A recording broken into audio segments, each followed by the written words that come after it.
നടിയുടെ ആരോപണത്തിന് പിന്നാലെ അമ്മ ജനറൽ സെക്രട്ടറി സ്ഥാനം സിദ്ദിഖ് രാജിവെച്ചു. ഇമെയിലിലൂടെ അമ്മ പ്രസിഡന്റ് മോഹൻലാലിന് സിദ്ദിഖ് രാജിക്കത്ത് നൽകി. ആരോപണത്തിന്റെ പശ്ചാത്തലത്തിൽ സ്ഥാനത്ത് തുടരുന്നത് ശരിയല്ലെന്ന് സിദ്ദിഖ്. വിശദാംശങ്ങളുമായി സുധീഷ് ഗോപാൽ ചേരുകയാണ്. സുധീഷ്, നടി രേവതി സമ്പത്തിന്റെ ആരോപണത്തിന് പിന്നാലെയാണ് ഇപ്പോൾ സിദ്ദിഖ് അമ്മ ജനറൽ സെക്രട്ടറി സ്ഥാനം രാജിവെച്ചിരിക്കുന്നത്. മറ്റ് വിശദാംശങ്ങളും എന്തൊക്കെയാണ്? കെ.പി. സുരേഷ്, ഇന്ന് രാവിലെയാണ് യുവനടിയുടെ ആരോപണത്തിന് പിന്നാലെ നടൻ സിദ്ദിഖ് അമ്മ ജനറൽ സെക്രട്ടറി സ്ഥാനം രാജിവെച്ചുകൊണ്ട് അമ്മയുടെ പ്രസിഡന്റ് മോഹൻലാലിന് കത്ത് നൽകിയത്. ഇത് ഏറ്റവും പ്രധാനമായി പറയുന്നത് താൻ സ്വമേധയാ രാജിവെക്കുന്നു, ഇത്തരം ആരോപണങ്ങൾ വരുന്ന ഒരു പശ്ചാത്തലത്തിലാണ് രാജി എന്നത് മാത്രമാണ് ഇതിൽ പറയുന്നത്. എന്നാൽ ഇത് അമ്മ സംഘടനയ്ക്കുള്ളിൽ തന്നെ ഇത്തരം ഒരു ഗുരുതരമായ ആരോപണം വന്നതിന് പിന്നാലെ സിദ്ദിഖ് തുടരുന്നത് ശരിയല്ല, ധാർമ്മികമായി അത് ശരിയല്ല എന്നുള്ള അഭിപ്രായം പലരിൽ നിന്നും വന്നു. അതോടൊപ്പം തന്നെ ഇത് കേസെടുത്ത് മുന്നോട്ട് പോകാനുള്ള ഒരു സാധ്യതയും ഉണ്ടെന്ന് നിയമോപദേശവും ലഭിച്ച ഒരു പശ്ചാത്തലത്തിലാണ് രാജി എന്നതാണ് മനസ്സിലാക്കുന്നത്. സുധീഷ് പറഞ്ഞതുപോലെ തന്നെ നടൻ അനൂപ് ചന്ദ്രനടക്കം കഴിഞ്ഞ ദിവസം തന്നെ അമ്മ പ്രസിഡന്റ് മോഹൻലാൽ ഇതുമായി ബന്ധപ്പെട്ട് കത്ത് നൽകി എന്ന രീതിയിലുള്ള പരാമർശം നടത്തിയിരുന്നു. അതായത് സുധീഷ് പറഞ്ഞതുപോലെ തന്നെ അമ്മ എന്ന സംഘടനയ്ക്കുള്ളിൽ തന്നെ ഇതുമായി ബന്ധപ്പെട്ട വലിയ വിമർശനങ്ങളും പ്രതിഷേധങ്ങളും ഉയർന്ന സാഹചര്യത്തിൽ തന്നെയാണ് ഇത്തരത്തിലൊരു തിരക്കിട്ട രാജിയിലേക്ക് കാര്യങ്ങൾ എത്തിയിരിക്കുന്നത്, അല്ലേ? സ്വയം രാജി പ്രഖ്യാപിച്ചതാണ്, അല്ലെങ്കിൽ സ്വയം സന്നദ്ധത പ്രകടിപ്പിച്ചതാണ് ഈ രാജി എന്ന രീതിയിലുള്ള സിദ്ദിഖിന്റെ വിലയിരുത്തൽ, അദ്ദേഹത്തിന്റെ അഭിപ്രായം പുറത്തു വരുമ്പോഴും അമ്മയ്ക്കുള്ളിൽ തന്നെ വലിയ രീതിയിലുള്ള പ്രതിസന്ധി ഇതുമായി ബന്ധപ്പെട്ട് രൂപപ്പെട്ട് കഴിഞ്ഞിട്ടുണ്ട് എന്ന് തന്നെയാണ് വ്യക്തം. അതുകൊണ്ട് തന്നെയാണ് ഒരു അടിയന്തരമായ യോഗം ഇപ്പോൾ വിളിച്ചു ചേർത്തിരിക്കുന്നതും, അല്ലേ? കെ.പി. സുരേഷ്, അങ്ങനെ തന്നെയാണ്. സിദ്ദിഖ് ഇത്തരത്തിൽ ഒരു സ്ഥാനത്ത് അമ്മയുടെ ജനറൽ സെക്രട്ടറി സ്ഥാനത്ത് ഇരിക്കുമ്പോഴാണ് സിനിമാ മേഖലയിലേക്ക് വന്ന അതും പ്രായപൂർത്തിയാകുന്നതിന് മുമ്പ് ഇത്തരത്തിലൊരു പീഡനം നേരിടേണ്ടി വന്നു സിദ്ദിഖിൽ നിന്നുള്ള ആരോപണം വരുന്നത്. ആ ഒരു പശ്ചാത്തലത്തിൽ ഇപ്പോൾ ഇതുമായി ബന്ധപ്പെട്ട് ഈ ഭാരവാഹികളിൽ തന്നെ വ്യത്യസ്ത അഭിപ്രായമുണ്ട്. ഇല്ലെങ്കിൽ ഈ ഹേമ കമ്മിറ്റി റിപ്പോർട്ട് വന്നപ്പോഴുണ്ടായ സിദ്ദിഖിന്റെ പ്രതികരണങ്ങളിലടക്കം വലിയ രീതിയിലുള്ള അതൃപ്തിയാണ് ഇതിലെ ഭാരവാഹികളടക്കം പ്രതികരണത്തിലൂടെ പ്രകടിപ്പിച്ചത്. ആ ഒരു പശ്ചാത്തലത്തിൽ തന്നെ അമ്മയ്ക്കുള്ളിൽ ഇത് ഇപ്പോഴും ഈ ഹേമ കമ്മിറ്റി റിപ്പോർട്ടിലുള്ള സമീപനത്തിൽ തന്നെ ഭിന്ന അഭിപ്രായങ്ങളുണ്ട് എന്ന് വ്യക്തമായിരുന്നു. ഇന്നലെ പ്രമുഖ നടി ഉർവശിയും അതേ രീതിയിൽ തന്നെ ഒരു പ്രതികരണം നടത്തിയിരുന്നു. ആ ഒരു സാഹചര്യം നിലനിൽക്കുമ്പോഴാണ് അതിന്റെ ജനറൽ സെക്രട്ടറിക്കെതിരെ തന്നെ ഇത്രയും ഗുരുതരമായ ഒരു ആരോപണം വരുന്നത്. ആ ഒരു പശ്ചാത്തലത്തിൽ കൂടുതൽ ശക്തമായ എതിർപ്പുകൾ ഇല്ലെങ്കിൽ വ്യത്യസ്ത ശബ്ദങ്ങൾ ഉയരും എന്നത് ബോധ്യപ്പെട്ടതോടെയാണ് ഇത്തരത്തിലൊരു രാജിയിലേക്ക് തന്നെ കാര്യങ്ങൾ നടന്നത്. അതിന്റെ പശ്ചാത്തലത്തിലാണ് ആ രാജി അംഗീകരിക്കുന്നതുമായി ബന്ധപ്പെട്ട് തന്നെയാണ് ഇപ്പോൾ അതിന്റെ ഓൺലൈനായി എക്സിക്യൂട്ടീവ് കമ്മിറ്റി യോഗം ചേരുന്നത്. അതിൽ സിദ്ദിഖിന്റെ രാജി അംഗീകരിക്കുകയും ജോയിന്റ് സെക്രട്ടറി ആയിട്ടുള്ള ബാബുരാജിന് ജനറൽ സെക്രട്ടറി സ്ഥാനം ആ ചുമതല നൽകാനുമാണ് സാധ്യത എന്നതാണ് നമുക്ക് അറിയാൻ സാധിക്കുന്നത്. എന്തു തന്നെ ആയാലും അമ്മയിലെ നിരവധി പേരെ വലിയ രീതിയിൽ ആശങ്കപ്പെടുത്തുന്ന രീതിയിലാണ് ഹേമ കമ്മിറ്റി റിപ്പോർട്ടിനെ തുടർന്നുള്ള ചർച്ചകളും പ്രതികരണങ്ങളും എല്ലാം തന്നെ. സുധീഷ് പറഞ്ഞതുപോലെ തന്നെ സിദ്ദിഖിന്റെ ഈ രാജിക്ക് പിന്നാലെ നിരവധി ആരോപണങ്ങളാണ് ഇതുമായി ബന്ധപ്പെട്ട് സിദ്ദിഖിനെതിരെയും മറ്റ് പ്രമുഖ സംവിധായകർക്കെതിരെയും നടന്മാർക്കെതിരെയും ഇതിനകം ഉയർന്നു കഴിഞ്ഞിട്ടുള്ളത്. അതിൽ അധികവും ചില വിമർശനങ്ങളും ഇതുമായി ബന്ധപ്പെട്ട് ഈ സാഹചര്യത്തിൽ ഉയർന്നു വരുന്ന പരാതികളുമായിരിക്കാം. പക്ഷേ എന്നാലും ചില കാമ്പുള്ള പരാതികളുണ്ട്. അത് അമ്മയെ സംബന്ധിച്ചിടത്തോളം വലിയൊരു പ്രതിസന്ധിയിലാക്കും വരും ദിവസങ്ങളിൽ എന്നുള്ളൊരു വിലയിരുത്തലാണ് പൊതുവെ സിനിമാ മേഖലയിലുള്ളവർ തന്നെ പങ്കുവെക്കുന്നത്, അല്ലേ? കെ.പി. സുരേഷ്, അമ്മ എന്ന സംഘടന തന്നെ വലിയ രീതിയിലുള്ള ഒരു പ്രതിസന്ധിയിലേക്ക് നീങ്ങുന്ന ഒരു സാഹചര്യമാണ് നിലനിൽക്കുന്നത്. നമുക്കറിയാം, ഏതാനും ഒന്നര മാസമേ ആയിട്ടുള്ളൂ അമ്മയുടെ പുതിയ ഭാരവാഹികളെ തെരഞ്ഞെടുത്തിട്ട്.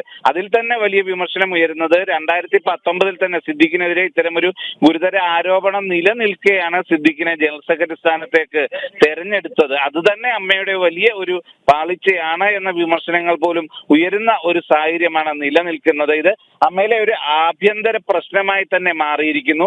അതിന് പിന്നാലെയാണ് വിവിധ ആരോപണങ്ങൾ വരുന്നത്. അതിൽ നമ്മൾ ഒട്ടും പ്രതീക്ഷിക്കാത്ത നടന്മാർക്കെതിരെ അടക്കം വരുന്നു. മറ്റ് ഇതിനകത്തെ തന്നെ ചേരിതിരിവിന്റെയും ചിലരെ ബോധപൂർവം സിനിമാ മേഖലയിൽ നിന്ന് തന്നെ മാറ്റി നിർത്താനുള്ള നീക്കങ്ങളുടെയും എല്ലാം ആരോപണങ്ങൾ വരുമ്പോൾ അത് അമ്മ എന്ന സംഘടനയെ തന്നെ ആകെ ഉലച്ചിരിക്കുന്നു എന്ന് തന്നെ നമുക്ക് പറയേണ്ടി വരും. ഇതേ പശ്ചാത്തലത്തിൽ തന്നെയാണ് ഇതുമായി ബന്ധപ്പെട്ട് നിയമ നടപടികൾ ആവശ്യപ്പെട്ടുകൊണ്ട് വിവിധ മേഖലയിൽ നിന്നും വലിയ രീതിയിലുള്ള സമ്മർദ്ദം ഉയരുന്നു.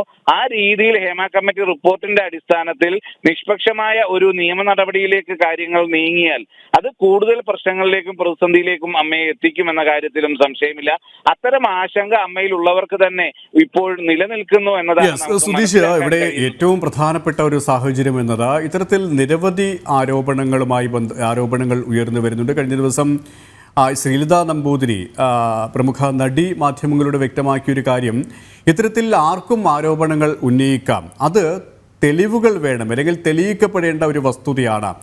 ഇവിടെ സിദ്ദിഖ് പറഞ്ഞതും അതുതന്നെയാണ്. അതായത് ഈ ആരോപണം ഉയർന്നു വരുന്ന ഒരു ഘട്ടത്തിൽ അന്വേഷണം സ്വാഭാവികമായും നടക്കും. അതുകൊണ്ട് തന്നെ ധാർമ്മികതയുടെ പേരിലാണ് രാജി. ഇത് മറ്റാരും നിർബന്ധിച്ചതല്ല, സ്വയം രാജിവെച്ചൊഴിയുകയാണ്. അനൂപ് ചന്ദ്രനും ഇന്നലെ പറഞ്ഞത് അദ്ദേഹം ഒരു ശുദ്ധി കലശം നടത്തി, അല്ലെങ്കിൽ തെറ്റുകാരനല്ല എന്ന് തെളിയിച്ചതിന് ശേഷം അമ്മയുടെ ഈ ജനറൽ സെക്രട്ടറി സ്ഥാനത്തേക്ക് തിരിച്ചു വരുന്നതിൽ ആർക്കും എതിർപ്പില്ല. അത്തരത്തിൽ ആരോപണങ്ങൾ ഉയർന്നു വരുമ്പോൾ സ്വാഭാവികമായും ആ അന്വേഷണം നേരിടേണ്ടി വരും. അന്വേഷണത്തിന് ശേഷം കൃത്യമായ രീതിയിൽ നിരപരാധിത്വം തെളിയിച്ച് അദ്ദേഹത്തിന് തിരിച്ചു വരാനുള്ള ഒരു സാധ്യതയുമുണ്ട്. അതുകൊണ്ട് തന്നെയാണ് അമ്മ ഇത്തരത്തിലുള്ള ഒരു സാഹചര്യം വിലയിരുത്താൻ കൂടിയുള്ള ഒരു യോഗ നടപടികളിലേക്ക് തിരക്കിട്ട് കടന്നതുമല്ലേ? കെ.പി. സുരേഷ് അങ്ങനെ തന്നെയാണ്. സിദ്ദിഖ് ഇപ്പോൾ രാജിക്കത്ത് ഇന്ന് രാവിലെ നൽകി. എന്നാൽ അതിൽ അടിയന്തരമായ ഒരു തീരുമാനമെടുക്കണം. ആ രാജി അംഗീകരിച്ചെങ്കിൽ മാത്രമേ ഈ ഒരു സാഹചര്യത്തിൽ ഒരു ജനറൽ സെക്രട്ടറിയുടെ സാന്നിധ്യം വളരെ അനിവാര്യവുമാണ്. ആ പശ്ചാത്തലത്തിലാണ് അടിയന്തരമായി തന്നെ ആ രാജി കത്ത് ചർച്ച ചെയ്യുന്നതിനായി ഇപ്പോൾ എക്സിക്യൂട്ടീവ് കമ്മിറ്റി യോഗം ഓൺലൈനായി ചേരുന്നത്. 28-ാം തീയതി അത് നേരിട്ട് തന്നെ അമ്മയുടെ ഓഫീസിൽ വെച്ചും ചേരാൻ തീരുമാനിച്ചിട്ടുണ്ട് എന്നതാണ് നമുക്ക് അറിയാൻ കഴിയുന്നത്. എന്നാൽ പ്രാഥമികമായി ഇപ്പോൾ ഒരു ഓൺലൈൻ മീറ്റിംഗിലൂടെ ആ രാജിക്കത്തിൽ ചർച്ച ചെയ്ത് അത് അംഗീകരിക്കുകയും ആ സ്ഥാനത്തേക്ക് മറ്റൊരാൾക്ക് ചുമതല നൽകുകയും ചെയ്യുന്ന നടപടിയിലേക്ക് കടന്നിരിക്കുന്നു. ഇതേ സാഹചര്യത്തിൽ തന്നെ ഇത്തരം ഗുരുതരമായ ആരോപണം, അത് ഒരു തരത്തിൽ പോക്സോയിൽ പെടാൻ പോലും സാധ്യതയുണ്ടോ എന്ന ആശങ്കകൾ അടക്കം നിലനിൽക്കുമ്പോഴാണ് അത്തരത്തിൽ ഈ സിദ്ദിഖിന്റെ രാജി വരുന്നതും. അതോടൊപ്പം തന്നെ പ്രായപൂർത്തിയാകാത്ത ഒരു പെൺകുട്ടി ഇത്തരമൊരു ആരോപണം, ഇത്തരമൊരു പീഡനം നടന്നു എന്ന്, ഇല്ലേ പ്രായപൂർത്തിയാകുന്നതിന് മുമ്പ് നടന്നു എന്ന് പറയുമ്പോൾ അതിന്റെ ഗൗരവം കൂടി കണക്കിലെടുത്തുകൊണ്ടാണ് അടിയന്തരമായി തന്നെ രാജിവെച്ചുകൊണ്ട് മുന്നോട്ട് പോകുന്നത്. അതിൽ നിയമപരമായ നടപടികൾ തുടർന്നുണ്ടാകും. ഇപ്പോൾ സിദ്ദിഖ് രാജിവെക്കുക കൂടി ചെയ്ത സാഹചര്യത്തിൽ സർക്കാരിനും അത്തരത്തിൽ നിയമപരമായി തന്നെ നീങ്ങേണ്ട ഒരു ബാധ്യത കൂടി വന്നിരിക്കുകയാണ്. ആ രീതിയിൽ നീങ്ങുമ്പോൾ അമ്മയുടെ ജനറൽ സെക്രട്ടറി സ്ഥാനത്ത് ഇരിക്കുന്നത് ഒരു തരത്തിലും അഭികാമ്യമാകില്ല എന്ന അഭിപ്രായമാണ് ഭൂരിപക്ഷം ആൾക്കാർക്കുമുള്ളത്. ആ ഒരു പശ്ചാത്തലത്തിൽ സമാന്തരമായി തന്നെ അതിനെ നേരിടുന്നതിന് വേണ്ട കാര്യങ്ങൾ നീക്കേണ്ടതുണ്ട്. ആ ഒരു അവസ്ഥയിലാണ് ഇന്ന് അമ്മയുടെ യോഗം ചേരുന്നതും. കെ.പി. സുരേഷ്, ഇവിടെ സുരേഷ് പറഞ്ഞതുപോലെ തന്നെ ഈ ഒരു അടിയന്തര യോഗം ചേരുന്നു, നിലവിലെ സാഹചര്യങ്ങൾ വിലയിരുത്തുന്നു. ഒപ്പം ഈ WCCയുമായി ബന്ധപ്പെട്ട ഇടപെടലും ഇതിനകം ചർച്ചയായിട്ടുണ്ട്.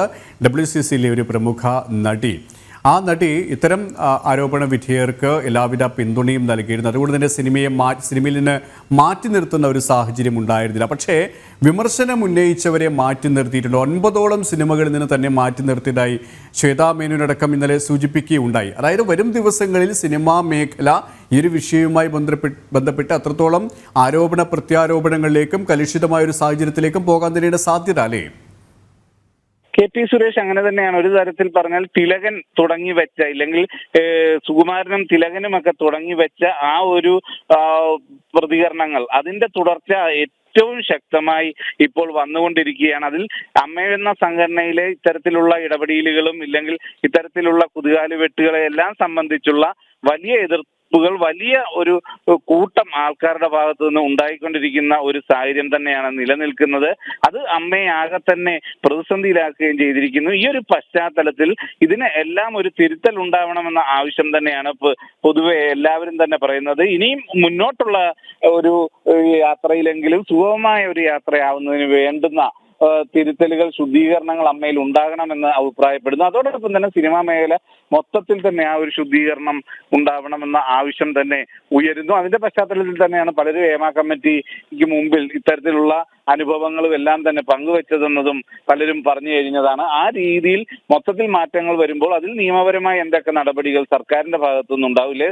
സർക്കാർ ഇതിനെ എത്രത്തോളം ഗൗരവതരമായി കാണും? ഇത്രയും പണം മുടക്കി ഇങ്ങനെ ഒരു കമ്മിറ്റിയെ നിയോഗിച്ച് അതിന്റെ റിപ്പോർട്ട് വന്ന് 4 വർഷത്തോളം അത് ഒരു തരത്തിലുള്ള നടപടിയും ഇല്ലാതിരുന്നതിന് ശേഷം ഇത് പുറത്തു വരുമ്പോൾ ഉണ്ടാവുന്ന വലിയ കോളിളക്കങ്ങൾ തന്നെയാണ് ഇപ്പോൾ അമ്മയും ഉലച്ചിരിക്കുന്നത്. KP സുരേഷ്, അത് തന്നെയാണ്, വലിയ ആരോപണ പ്രത്യാരോപണങ്ങൾ തന്നെയാണ് മലയാള സിനിമയിൽ ഇതിനകം ഉയർന്നു കഴിഞ്ഞത്. ഹേമ കമ്മിറ്റി റിപ്പോർട്ടിന് പിന്നാലെ പഴയ പരാതികളടക്കം ഇപ്പോൾ അമ്മയ്ക്ക് മുന്നിലെത്തുകയാണ്. അങ്ങനെ ഒരു പരാതിയാണ് രേവതി സമ്പത്ത് നൽകിയിരുന്നത്. ഈ ഒരു പരാതിയുടെ അടിസ്ഥാനത്തിൽ അവർ ഇന്നലെ നേരിട്ട് മാധ്യമങ്ങളോട് ഇതുമായി ബന്ധപ്പെട്ട് കാര്യങ്ങൾ വ്യക്തമാക്കിയ ഒരു സാഹചര്യത്തിൽ കൂടിയാണ് അമ്മ ജനറൽ സെക്രട്ടറി സ്ഥാനം സിദ്ദിഖ് രാജിവെച്ചിരിക്കുന്നത്. വിശദാംശങ്ങളാണ് സുധീഷ് ഗോപാൽ നൽകിയത്.